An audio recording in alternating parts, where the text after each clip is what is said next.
y'all, it's Linda. Welcome back to my channel. First things first, do you all notice a difference in the quality of this video? Thank goodness for Black Friday and Small Business Saturday. I finally purchased a new camera and a new lens. This is my first time like really investing in this stuff, so the settings might still be a little funky. Bear with me, but I am so excited because I'm coming to you guys in like HD now. It's intimidating. You've already seen from the title, but today's video I'm going to be talking about my top 10 eyeshadow palettes of 2020. It's funny because I saw this going around. I saw Annette's Makeup Corner do this video first. I'm going to link her down below. And I thought about it and I was like, you know what? There's no way I've even bought 10 palettes in 2020. And yeah, I bought more than 10 palettes in 2020. I am going to be counting down from my number 10 palette all the way to number 1, and let me tell you, you're probably going to be surprised by the order of some of these because I was surprised. Like, I had to reorder about 50 to 60 times. Okay, it was like 4 times, but still, I kept reordering over and over again, and I think I'm finally good with my order, so we're going to get into it. Before we do, if this is your first time here, hi, my name is Linda. I put out new videos here on YouTube every week, and I want to help you decide whether or not makeup products are worth your money, because we all work hard for the money. So hard for it, honey. And I don't want you to waste it. So subscribe if you haven't already, give this video a thumbs up, and let's jump into my number 10 pick. Confession, y'all, I am like 20 minutes into filming the video and I just realized I forgot something, so I'm inserting it now. It's time to light the cat candle. This cat candle has a metal cat skeleton inside, and I only light this when I'm filming so we can watch the magic together as the wax melts off and we were just left with this lovely cat skeleton. Funny enough, because like I said, I'm 20 minutes into filming before I realized this guy wasn't lit, you're gonna see him disappear in a second and then he's gonna reappear somewhere in the middle of the video. Magic. The cat is on fire, we can officially start. I didn't judge all 10 of these palettes based on the exact same criteria. Like, it's not my top 10 most affordable palettes or my top 10 most unique palettes. These are my top 10 palettes of 2020. So I put them on the list for all different reasons. So starting with number 10, we have the Juvias Place Wahala 2 palette. This is one of those palettes I was not even expecting to buy. I put it on a will I buy it video, and I decided in that video that I probably wasn't gonna get it. Then I happened to walk in store and I saw it and I was like, yep, that's mine. So this palette has a lot of colors. This has varying blues and purples, a mix of mattes, shimmers, pressed glitters, which I know a lot of you hate, but I tend to actually kind of like a pressed glitter. I know, you're unsubscribing right now. But the color story here is so beautiful and rich and jewel toned, and I'm just so into it. It went on beautifully.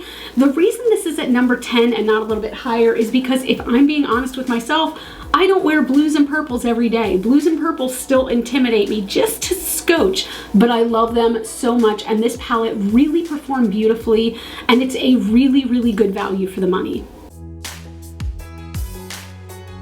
My number 9 palette, I will state, it is the only thing that was sent to me in PR out of this whole list, but this is the Venice Fling palette by Estate Cosmetics in collaboration with Bailey Sarian. I'm gonna be honest right off the bat. When I received this, I was like, oh, that's pretty. That's a pretty palette, but I was not expecting to like it half as much as I did. This palette, I have dipped into it more times than I can count. This to me is a neutral palette for Linda. I love these warm tones and these just rich browns, but it's just, everything is so pigmented. It went on really, really beautifully, and a lot of times if I just want to do a quick out the door look, I've been reaching for this palette. Like, do you see how huge the pan sizes are on this thing? I don't know, I'm kind of blown away. So yes, this was sent to me in PR by Bailey, but I love this, genuinely love this. It's not higher on the list because it's not the world's most unique palette, right? It's beautiful and I absolutely love it, but it's not the most unique. But then again, some of the ones even higher up on my list are not the most unique palettes either. What is unique anymore, right? I feel like you need to invent a color that has never been seen by human eyes to be considered unique anymore. God, 5 minutes in and I'm already verklempt. My number 8 palette is one that definitely surprised me. I had bought other versions of this palette and did not like them, but this one stole my little heart. This is the e.l.f. Hot Jalapeno bite-sized palette. Oh my goodness. The colors on this are just stunning. It is so pigmented. It is so smooth and so creamy. And these metallics are so incredibly foiled. And although I would like this palette no matter the price, the fact that it is $3 does not hurt. I can create an entire look with just this palette. I know people would probably say, oh, I wish there was a brow bone highlight in there or something. I have brow bone highlights up the wazoo. This palette does it all for me. It makes me feel warm and fuzzy inside, makes me feel a little funny in my pants, but not like I put a hot jalapeno in my pants. That would just burn. This is going places.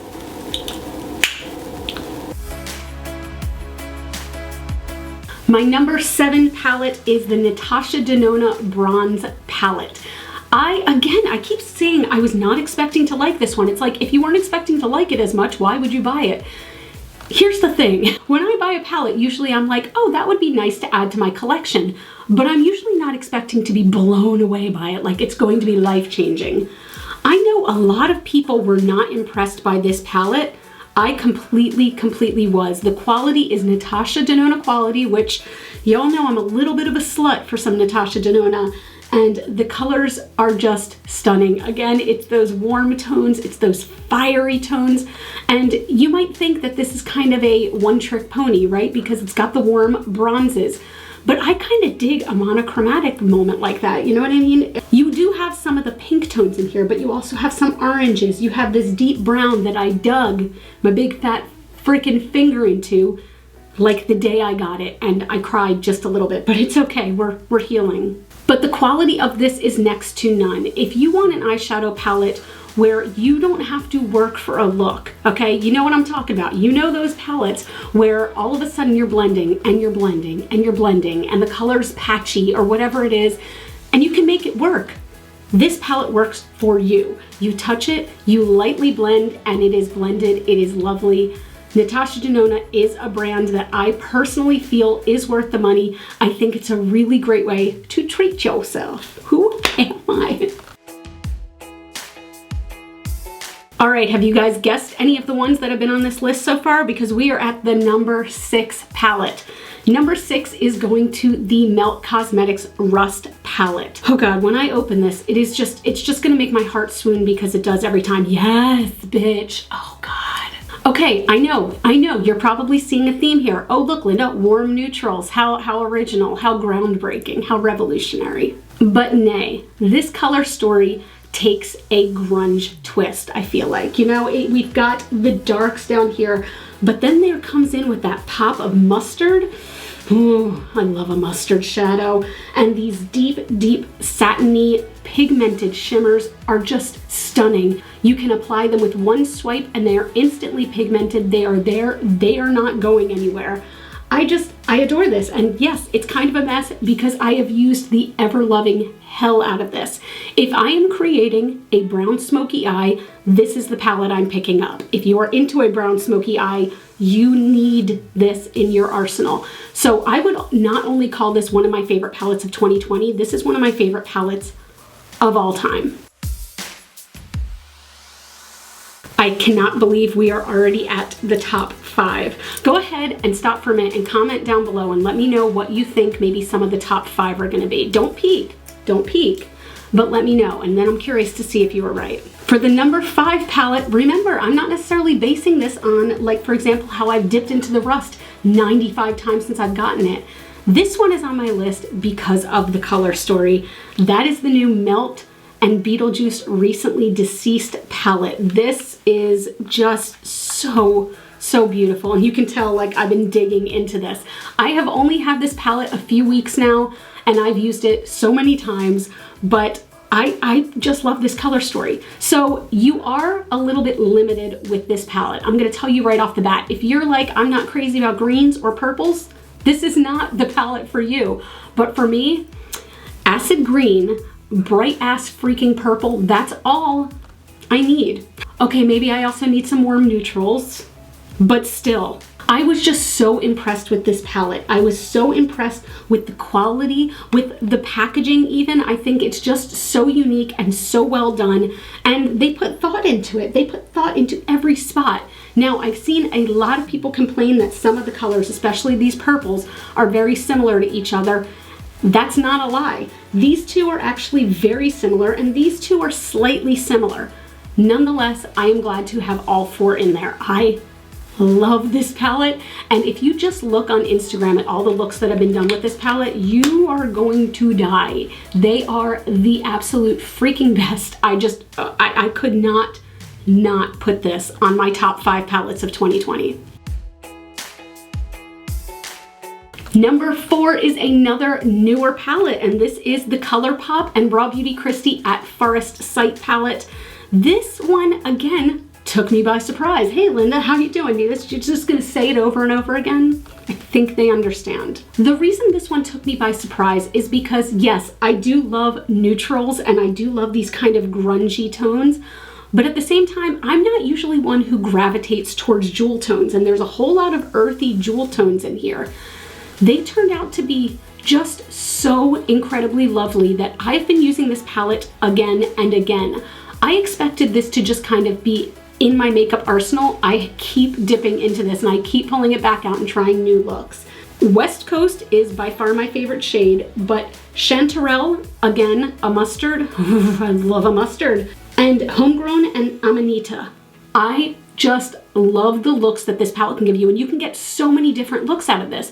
In the video review I did on this palette, I used all the greens and I created just kind of a smoky green shimmery look, and I loved it. I freaking loved it, and I've been dipping into it so much. And of course, I wanted to support Kristi. If you are a fan of Raw Beauty Kristi, which so many of you are, you know, I think she's a very good person. I don't know her.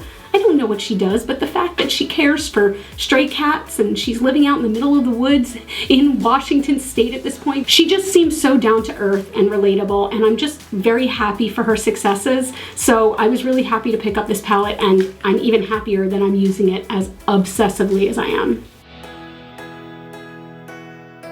Top 3 palettes, top 3, whoop, whoop. Let's talk about my number 3 palette. That is the Give Me Glow Cosmetics Juicy Olive palette.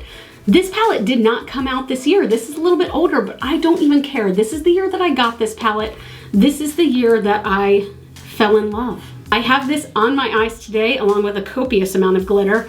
I just adore this. If you like grungy tones, if you're at all into any kind of greens, I really do feel like this is a must-have. The pan sizes are massive, absolutely massive. The mattes perform like a dream. The shimmers are the most creamy, pigmented ones that you will see. And I just so appreciate this color story, this kind of monochromatic moment. I feel like they took a concept and they really ran with it, and they hit it out of the park. Now, the only negative about this palette is that it is sold out so often. So I would suggest signing up on their website for notifications, and the second you see it pop up, buy it, because it will sell out very quickly, but it will always come back in stock. But I really, really, really adore this palette, and if you're at all into greens, make sure you grab this one. I keep getting like really, really excited with each step because we are at the number 2 palette. Oh my God. Remember how I said some of these were gonna surprise you because they surprised me? The number 2 palette is gonna be that one, okay? You ready? This is the Melt Cosmetics and Beetlejuice Waiting Room palette.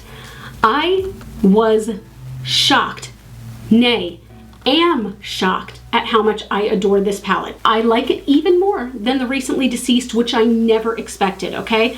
I am a warm tone bitch, and for you to put in front of me cool tone reds and cool tone grays and say this is gonna be one of your favorite palettes of the year, I'd be like, you're fucking crazy. But it is so delicious. These grays are perfect, and for some reason, I mean, I have blue eyes, as you can see. These make my eyes look slate gray, and I am not bad about it. I have done gray looks with this. I've done all red. I've mixed these two. The quality of this palette is bar none just amazing. Melt took things to the next level with this one. Shrunken Head is now one of my favorite eyeshadows of all time. Seriously, it is the most perfect matte gray with a little bit of blue tone to it that I have ever seen. I just absolutely adore it. And these shimmers like Lydia, this fiery red with shimmer, they are so beautiful. If you were gonna get one palette from this collection, I would 100% suggest this one because I think that you can make more looks with this one as opposed to the green and purple recently deceased. The Waiting Room palette is amazing. So how many of you put your guesses down below for what my #1 palette would be? How many of you? Have you figured it out yet? For my #1 palette of 2020, the Urban Decay Naked Honey palette. Again, this palette did not come out in 2020. This is the year that I discovered and fell in love with this palette. And it is #1 on my list because it blew me away. It surprised me. I have had the Urban Decay Naked original palette, not reloaded, the original, since it came out, and that is still one of my favorite palettes of all time. But then I tried the Naked 2 palette and wound up being like, meh. I tried the Naked 3 palette and I tried the Naked Heat palette and it was great. I still use it. I still have it in my collection, but it never blew me away. This one blew me away. I think they took their formulas and took them up a notch. This is a cohesive color story, but you can make 90 different looks with it.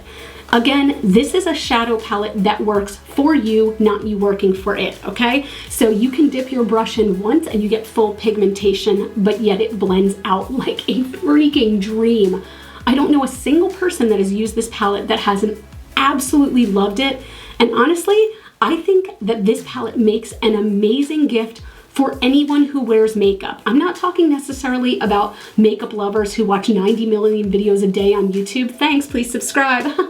I'm talking about your mom. I'm talking about your sister. Maybe they just wear a little makeup and they have, 3 or 4 pieces. This is a game changer because I guarantee everyone would love to have this palette in their collection. I strongly suggest to everyone I see, I'm like, look, if you want to get one palette, get this palette, okay? Because it has the tones that will make brown eyes look rich like honey. It has tones that will make blue eyes pop like crazy. Green eyes, hazel eyes, any color eyes you have are gonna go nuts with this formula, okay? And it is just, I love it so much.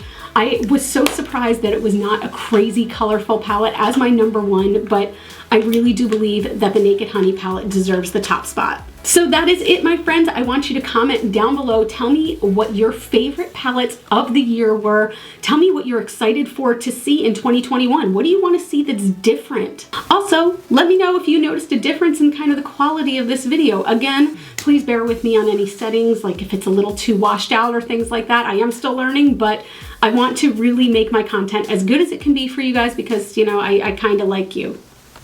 Like that much. Again, please subscribe if you haven't already. You all can follow me on Facebook, Twitter, and Instagram. Those are all GlitterFallout. And as always and forever, you are super freaking rock stars. I love you with my whole heart, and I'll see you in the next video. Mwah. Bye.